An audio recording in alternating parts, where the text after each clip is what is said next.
We'll hear argument this morning in Case 16-658, Hamer versus Neighborhood Housing Services of Chicago. Mr. Herstoff. Mr. Chief Justice, and may it please the Court, one of the fundamental tenets of our constitutional structure is that only Congress can set the jurisdiction of the lower courts. Based on that fundamental principle, Federal Rule of Appellate Procedure 4A5C is non-jurisdictional. The plain language of 28 U.S.C. Section 2107C is unambiguous. A district court can extend the time to appeal as long as a motion is timely filed and there's been a showing of excusable neglect or good cause. No maximum extension of time is set in the statute or in any other statute, and therefore Rule 4A5C does not constitute a limitation on a court's jurisdiction. Because of that, Rule 4A5C is subject to forfeiture, waiver, and equitable considerations. And here there have been several acts of forfeiture and waiver. The respondents forfeited their right to rely on Rule 4A5C by not — Should we reach that question, counsel? I mean, this Seventh Circuit typed this limitation as jurisdictional, so they never went on to consider any question of forfeiture or waiver. So are you suggesting that we should decide those questions in the first instance? I submit that the record is sufficiently clear that the Court can reach that issue here. Certainly, the Court has discretion just to have it considered on remand, but we do think that the forfeitures and waivers are clear here. The issues of equitable considerations, special circumstances that you talk about, are there limits to those? I mean, let's say the issue comes up 3 years later. Can the district court at that point consider to extend the time to appeal? Well, certainly the equities would have to be weighed. Certainly the longer the extension is, perhaps the less reasonable it is for an appellant to rely on the district court's order. But assuming that an order is relied on in good faith by the appellant, there's been no objection from the other side, there's been no showing of bad faith, we think that the equities should be considered. And here it's undisputed that Ms. Hamer was misled by the district court's order.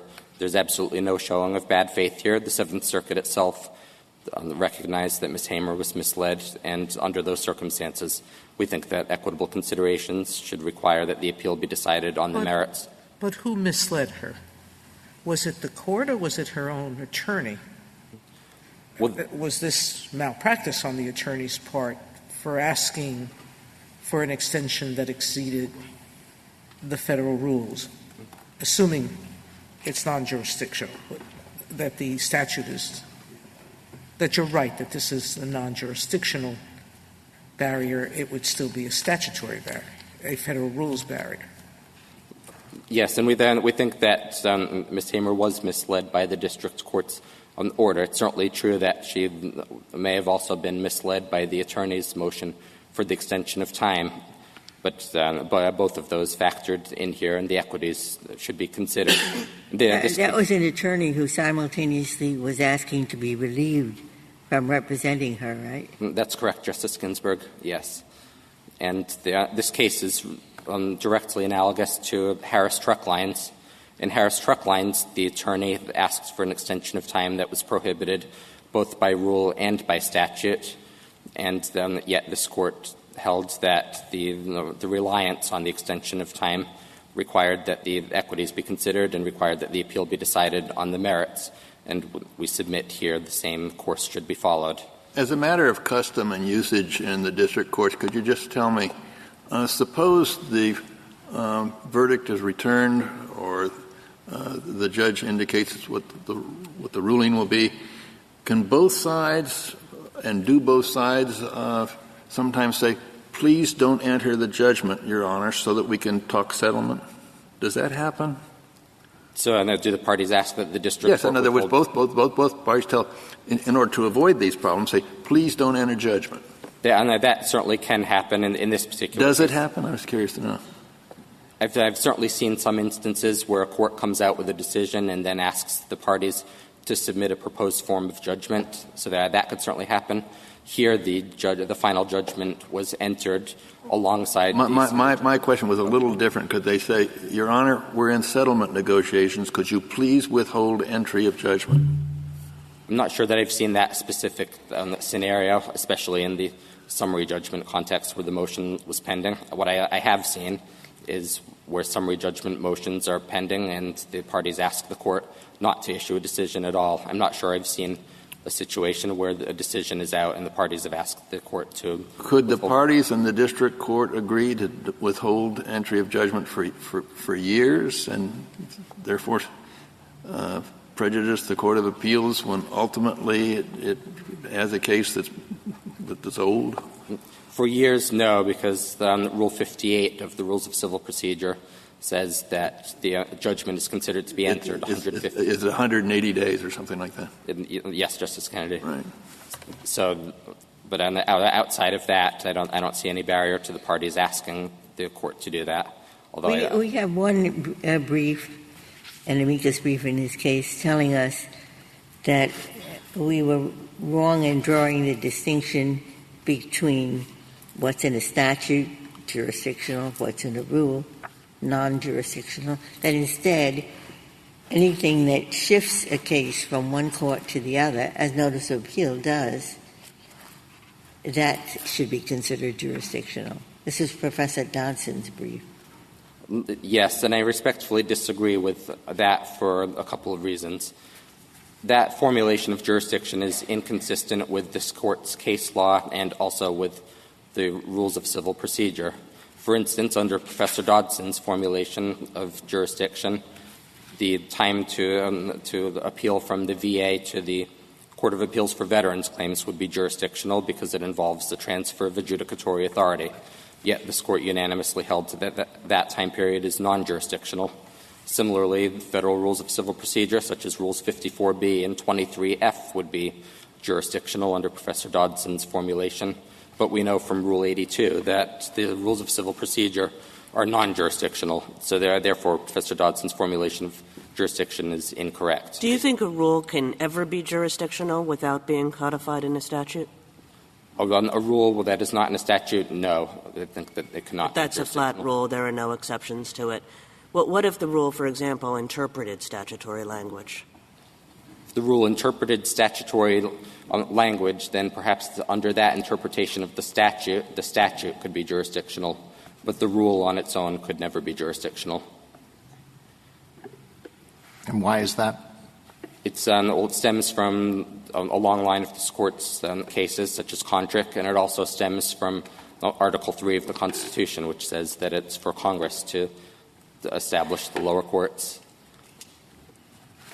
So when we have drawn the line, I think it was in Justice Thomas's decision, between statute and rule pretty clearly. Yes, Justice Ginsburg. Bowles v. Russell establishes that, and Kontrick v. Ryan establishes it, and cases as far back as the 1940s and perhaps even earlier have also said that court-promulgated rules cannot be jurisdictional. So we think that the same course should be followed here. The rule by its terms, I suppose, it says you've got to file the motion no later than 30 days after the time prescribed under Rule 4A, right? That's right, Mr. Chief Justice. So, but then it's quite clear that that's not jurisdictional, right? Rule 4A-5C is not jurisdictional, yes, Your Honor. No, I'm talking about the time to file the motion for an extension. Oh, I'm sorry. The time to file, yes, that under Bowles, that probably would be jurisdictional because it's right in the statute as well. So now the first sentence of Section 2107C sets the time to file the motion. So I think under Bowles, that would likely be jurisdictional. The motion for an extension. The time to file the motion, yes, that would be jurisdictional, whereas the length of the extension would not be and would therefore be subject to what do you make of the argument that at one time it was in the statute and it was left out inadvertently?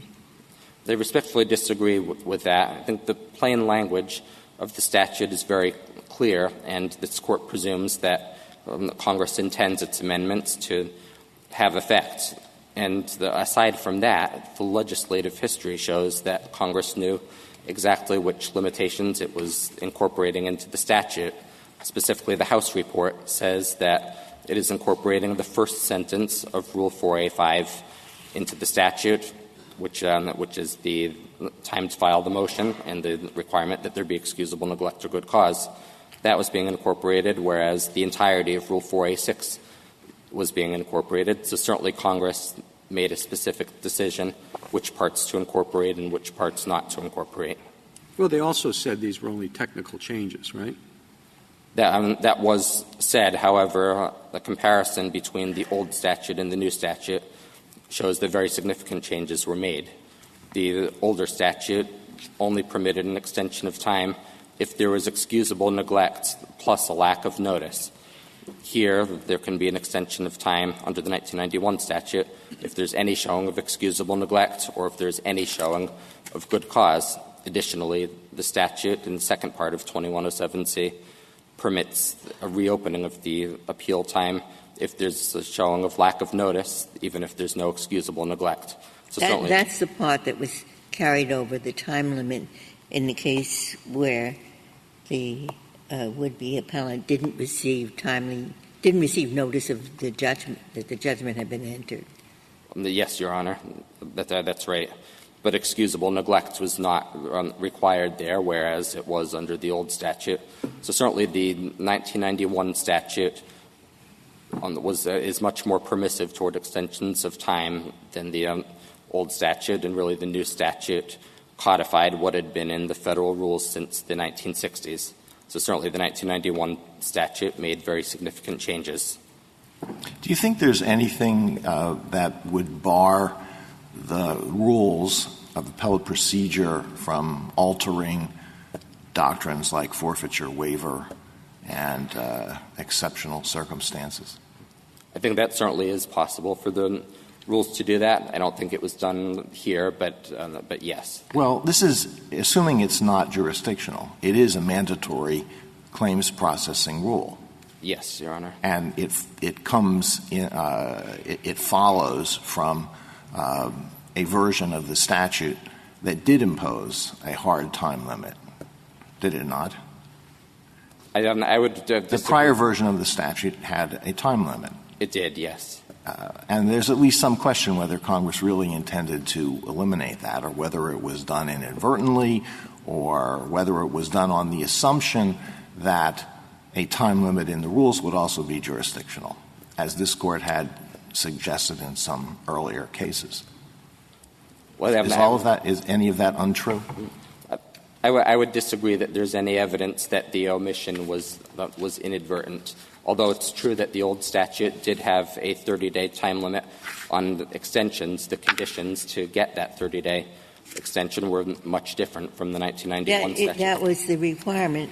You could get an extension if you weren't notified of the entry of judgment. And there was no provision for any extension, no time period attached to any request for extension other than one where you didn't get notice of the entry of judgment. Isn't that so? Under the old statute, there was a requirement that there be a lack of notice plus excusable neglect. So both of those conditions had to be met in order for there to be an extension of time, whereas here there's a provision for an extension of time where there's excusable neglect but no lack of notice. There's a separate provision for an extension where there's lack of notice but no excusable neglect. So and that's what's new. That was not in the original. Yes, Your Honor. That's correct. Well, given that this is a mandatory claims processing rule, and you said that you didn't think there was anything that would prevent the rules from altering doctrines like forfeiture and waiver, would it be within the discretion of the Court of Appeals to say that we are going to treat this rule, even though it's not jurisdictional, in some respects as if it were jurisdictional, so that, for example, we will sua sponte raise the question of timeliness under the rule? I think that would be inconsistent with this Court's case law, which says that forfeited issues should not be raised sua sponte unless there are exceptional circumstances. Extraordinary circumstances, I think, was the terminology that was used. And here there are no such extraordinary circumstances that would allow a Court of Appeals to address this sua sponte. Well, how is that consistent with your answer that that doctrine could be changed via a rule? I'm sorry. Maybe I misunderstood your question. My understanding of well, if the doctrine could be changed by rule, could a court of appeals interpret the rule as changing the doctrine? After all, it is a mandatory claims processing rule. There has to be some teeth in the concept of mandatory. I think there certainly are teeth here. If there's, it means if you raise it, it's mandatory, but mandatory claim processing rule can be waived. So that's the difference. What's mandatory is if the point is made, then the mandatory rule applies. But if a defendant doesn't, or opposing party doesn't raise it, it can be waived. Yes, Your Honor, that's my understanding. And what I understood Justice Alito's question to be was whether by rule, a federal rule could say that there's no forfeiture or waiver allowed, that we don't consider forfeiture or waiver. Certainly that's possible, but that was not done here with Rule 4A-5C. And certainly this Court has long interpreted the federal rules to facilitate disposition of cases on their merits. For example, in Surowitz, the Court said that. Foman v. Davis, the Court held that an appeal had to proceed despite the fact that there was a defect in the notice of appeal. So there's been a long history of the federal rules being interpreted to maximize the resolution of cases on their merits, and I submit that Rule 4A-5C is no different. But if a court were by rule to say no waiver, no forfeiture, then it would be the same thing, in effect, as declaring the rule jurisdictional. It would have the same effect, yes. It might not be. And the rules are not supposed to do that. They generally do not. They certainly haven't in the history of the rules. My understanding of Justice Alito's question was that hypothetically if the rules were changed to make that kind of provision, whether that would be permissible, we'd have to look certainly to see if that would be consistent with the Rules Enabling Act, which and whether such a no forfeiture rule would be consistent with that. For whose benefit do you think something like the 30-day rule was adopted? Solely for the benefit of the appellee? It is for the benefit of the appellee. It's also for the benefit of the courts. Well, if it's at least partly for the benefit of the court, then why is the court stuck with whatever the appellee does on the issue of forfeiture? If the appellee is asleep and this rule was supposed at least in part to protect the jurisdiction of the Court of Appeals, why can't the Court of Appeals put some teeth in this? Not by treating it as strictly jurisdictional, but as having putting a thumb certainly on the scale in applying the doctrines that you're relying on. Well, I think that's where this Court's case law regarding extraordinary circumstances comes in. Under extraordinary circumstances, a Court of Appeals can raise a violation sua sponte. What would those circumstances be? Generally, the Court has found those kinds of circumstances in the habeas corpus context where there are federalism concerns. Certainly, although I haven't seen a case like this, there could be a situation where there's clearly bad faith on the part of the appellant, and for some reason the appellee doesn't notice the error, and the Court of Appeals can look past that and say there's bad faith here and we're going to enforce the rule. But certainly nothing like that has happened here. So because Rule 4A-5C is non-jurisdictional, we'd submit that it is subject to forfeiture, the waiver, and equitable considerations based on this Court's case law, based upon federal statutes, and based upon the federal rules. And if there are no further questions, I'd like to reserve the balance of my time, please. Thank you, counsel.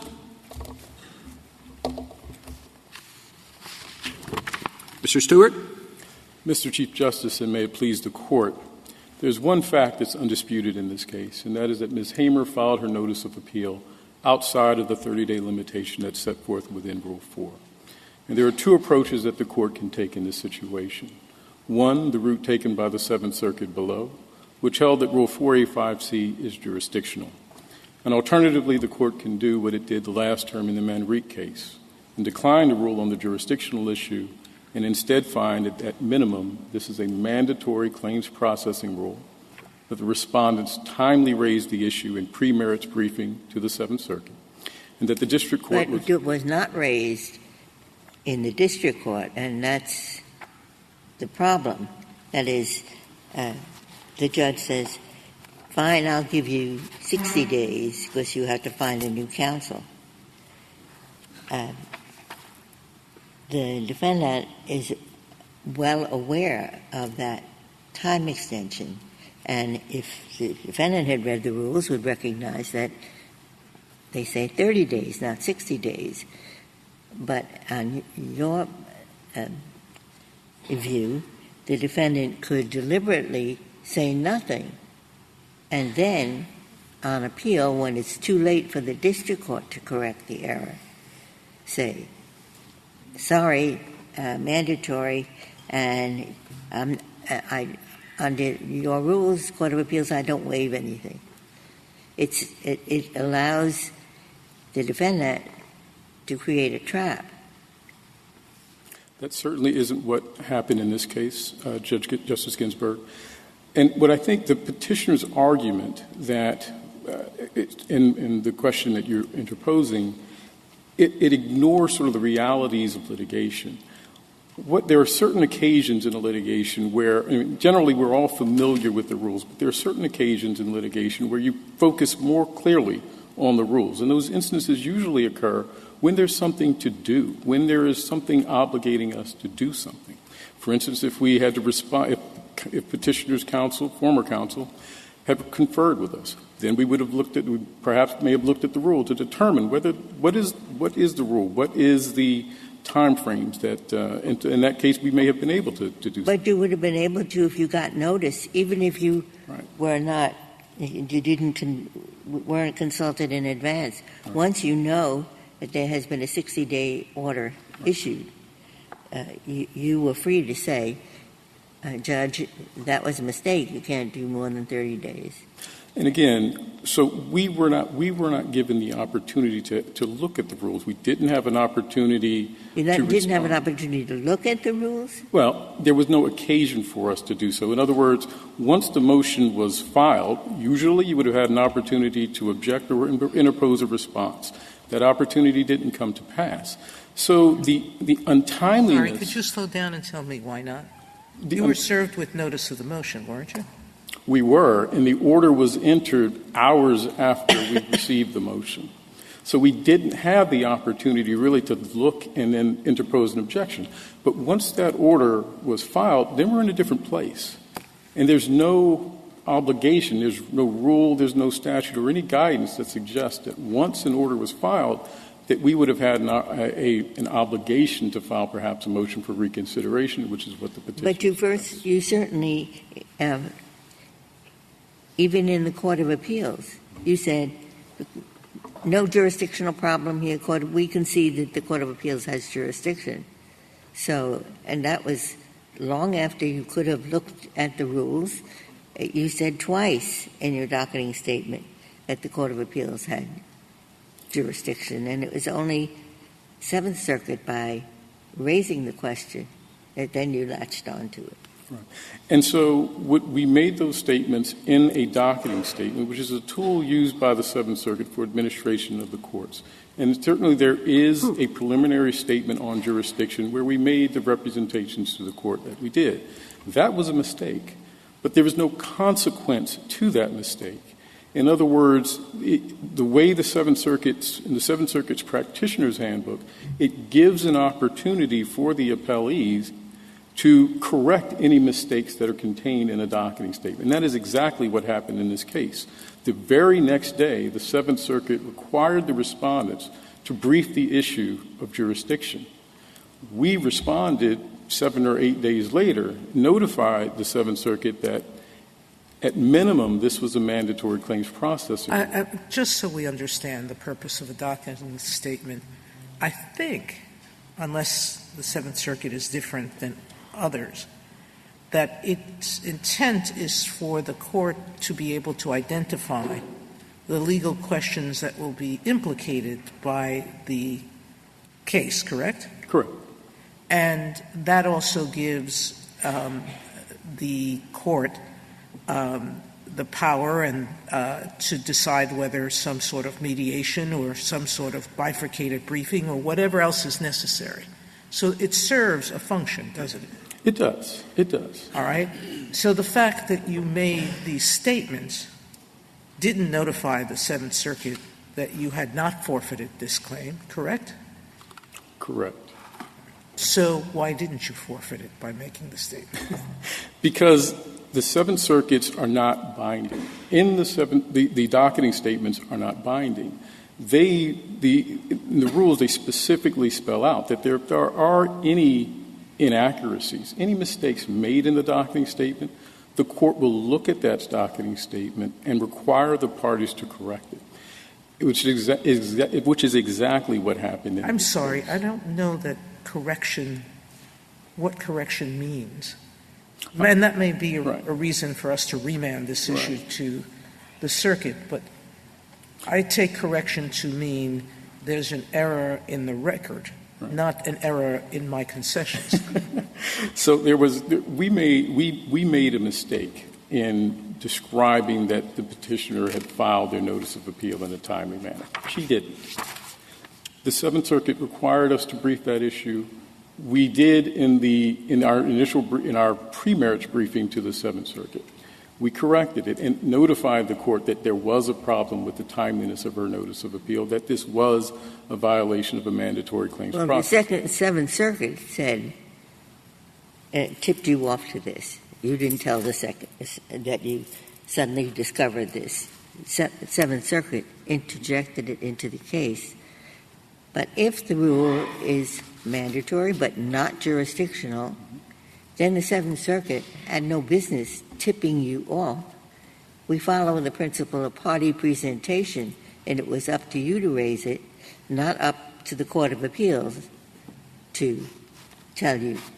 So this Court's jurisprudence from Kontrick, Eberhardt, and especially in Manrique, the issue of raising the issue that the violation of a mandatory claims processing rule is timely when it's raised at the initial brief in the circuit court.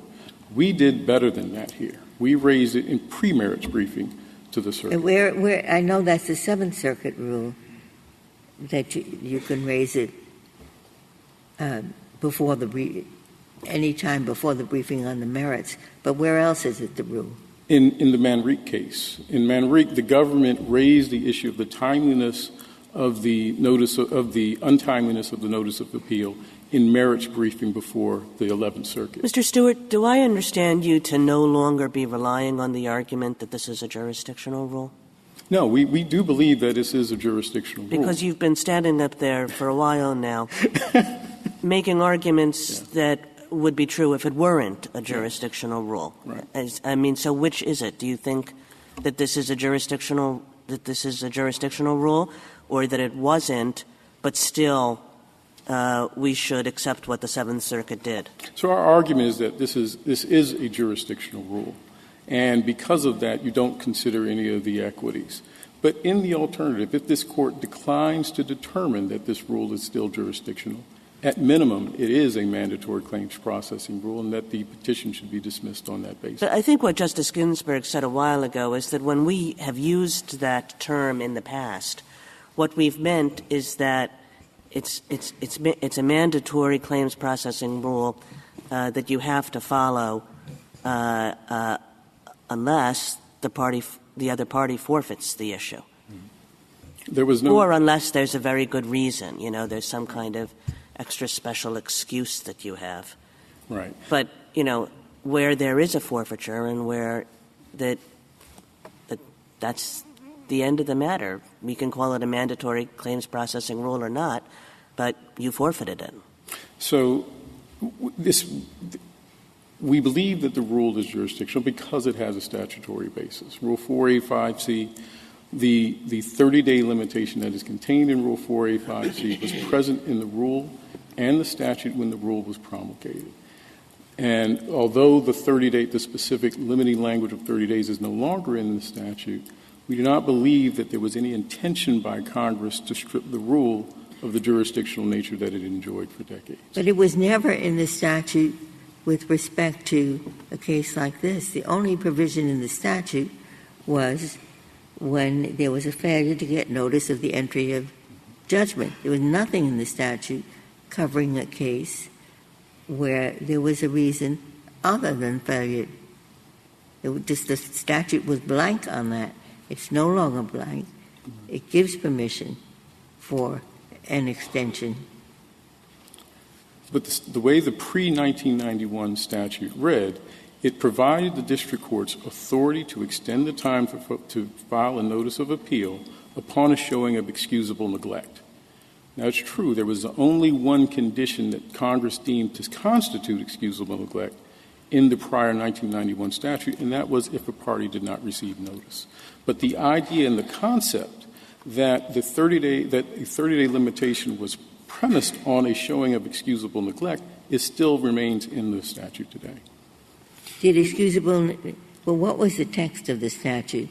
I thought it was clear that it only applied in the case of failure to receive notice of the entry of judgment. I'll read the text to you, Your Honor.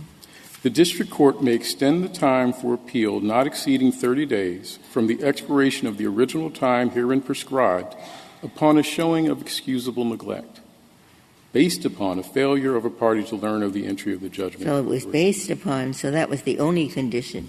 That was the only condition. But the idea and the concept was you had to demonstrate excusable neglect. Now, certainly in the rule, the rule did morph over time and evolve to take into account other things, good cause, for instance. And eventually Rule 4A6 came into being, which is what the 1991 amendments were conforming thereto. But there is no evidence that any member of Congress ever criticized the 30-day limitation in Rule 4A5. So you disagree with the D.C. when this issue was before the D.C. Circuit. The D.C. Circuit says the 30-day limit on extension appears nowhere in the U.S. Code, and that is true. It doesn't appear in the U.S. Code. The limiting 30 days is no longer in the U.S. Code. That is correct. We believe that it was inadvertently omitted in the 1991 amendments. That's our position. I didn't hear you. Is there any direct legislative history saying that it was inadvertent? No, it is not. And I think the issue that we have is the silence now informs it. The silence is informed by the — So where else have we ever — give me your best authority for us reading into a statute omitted language?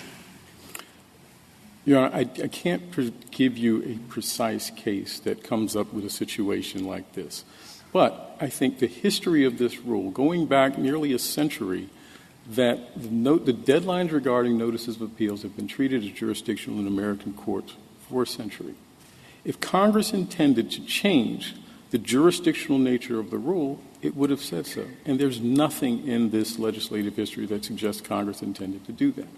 Well, there is a problem with that because it did change the rule fundamentally when it permitted the opening of a judgment for 6 months if you didn't receive notice of it. That's a fairly radical change from the norm.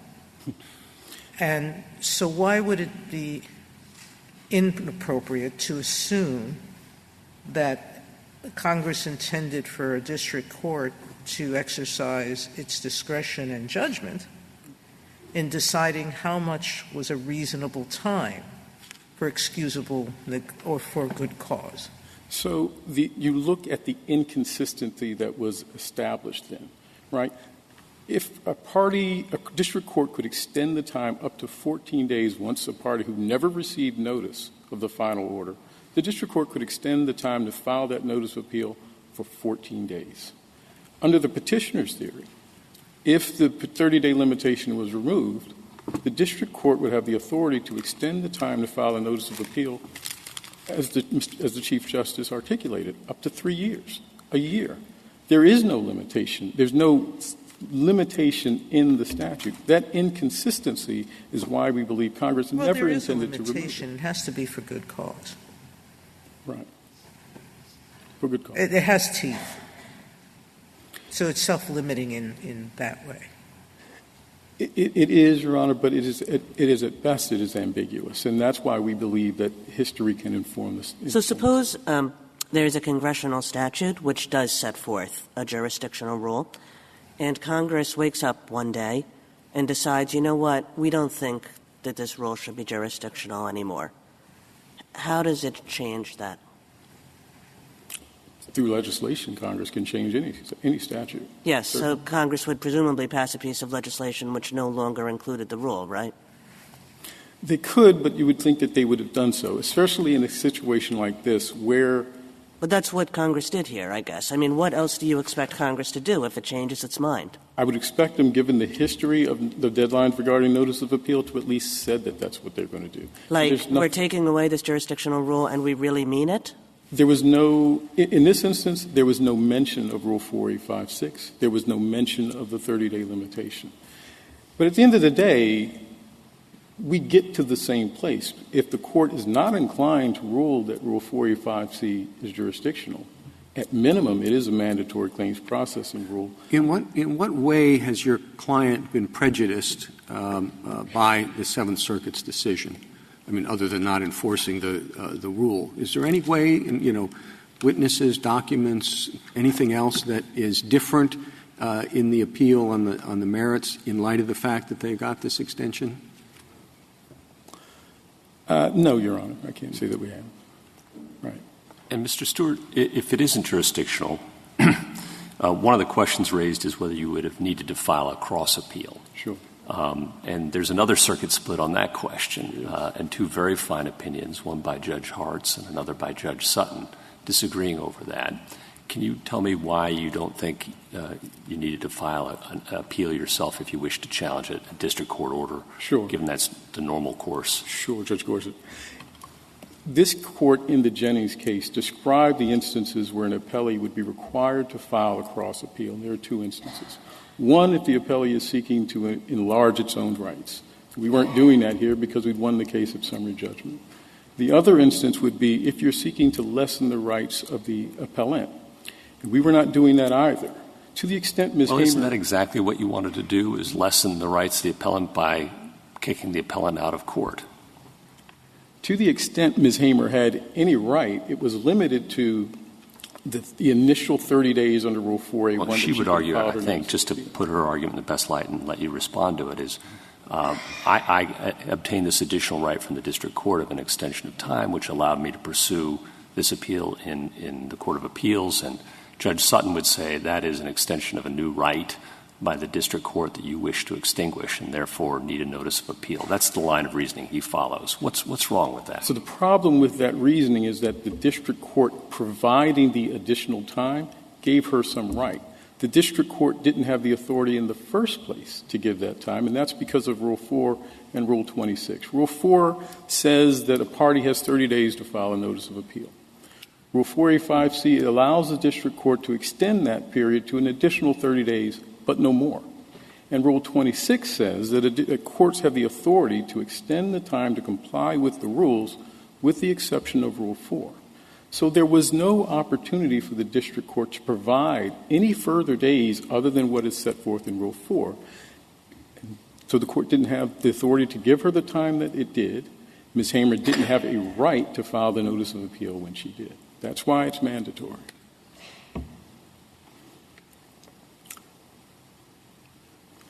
There are no further questions. Thank you, counsel. Mr. Herstoff, 10 minutes.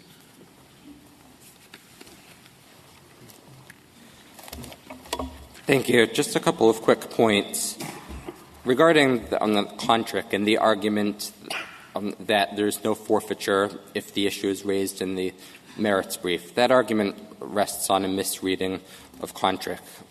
Contract held that there is a forfeiture where, among other things, the issue had not been raised in the brief.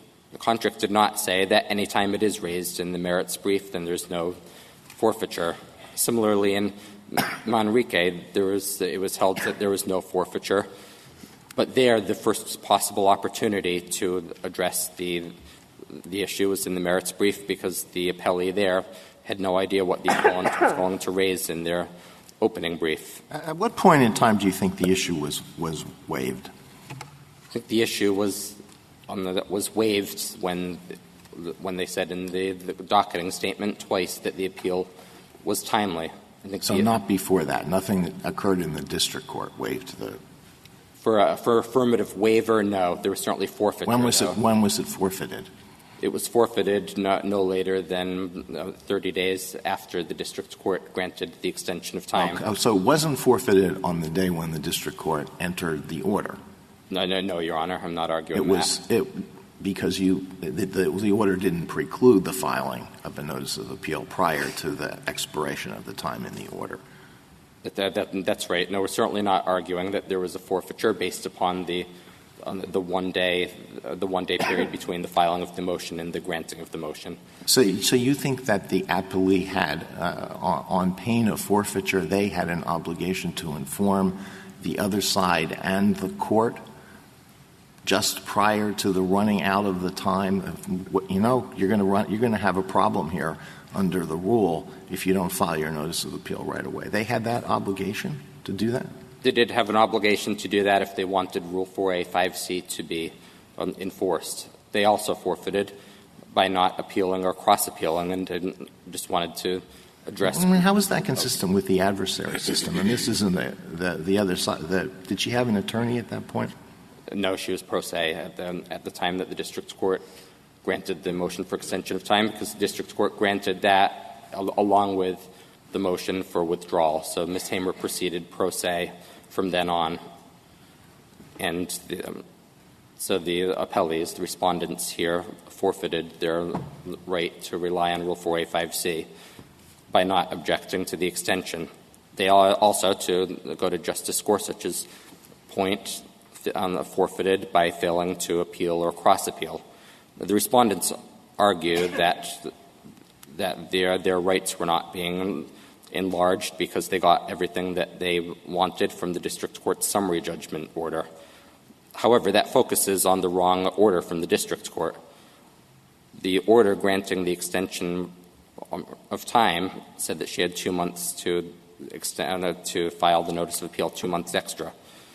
And here the respondents are seeking, in essence, a reversal of the district court's order granting the extension of time and an order or decision saying that she was not entitled to that extension of time. That is — The order from which the appeal had to be taken was summary judgment for the defendant. That's the judgment, right? That's the district court's judgment on the merits, yes. And the appellee wants an affirmance of that judgment.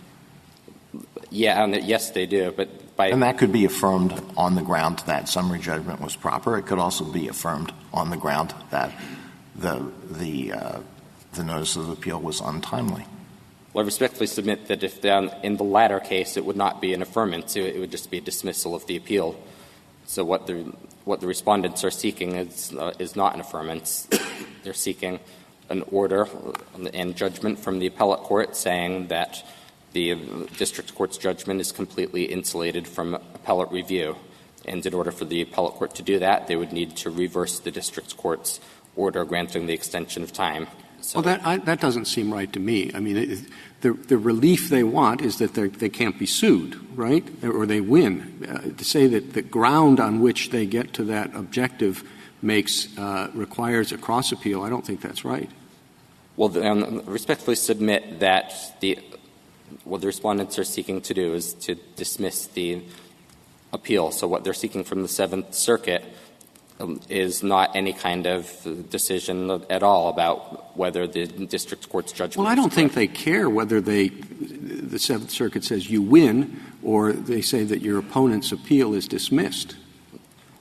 They certainly might not care. I agree with that. However, If they're trying to get the appeal dismissed, that's lessening Ms. Hamer's rights, because without the respondents objecting to the extension of time, Ms. Hamer is granted the right to appellate review, which is usually what any appellant has, is the right to appeal a district court's judgment. The respondents — so every time the party that wins in the district court, wins on the merits in the district court, also thinks that it has a jurisdictional argument, they have to file a cross-appeal. A jurisdictional argument, no, because the jurisdiction can be raised. All right. At any A mandatory claims processing argument. They have to file a cross-appeal. If they're seeking to alter what the district court did, in other words, if they're trying to get the appellate court to rule that the district court was wrong in the way that they applied a claim processing rule, then yes, an appeal or cross-appeal would be required. If there are no further questions, we respectfully request that the Court reverse the Seventh Circuit's judgment and remand for consideration of Ms. Hamer's appeal on the merits. Thank you. The case is submitted. Thank you, counsel.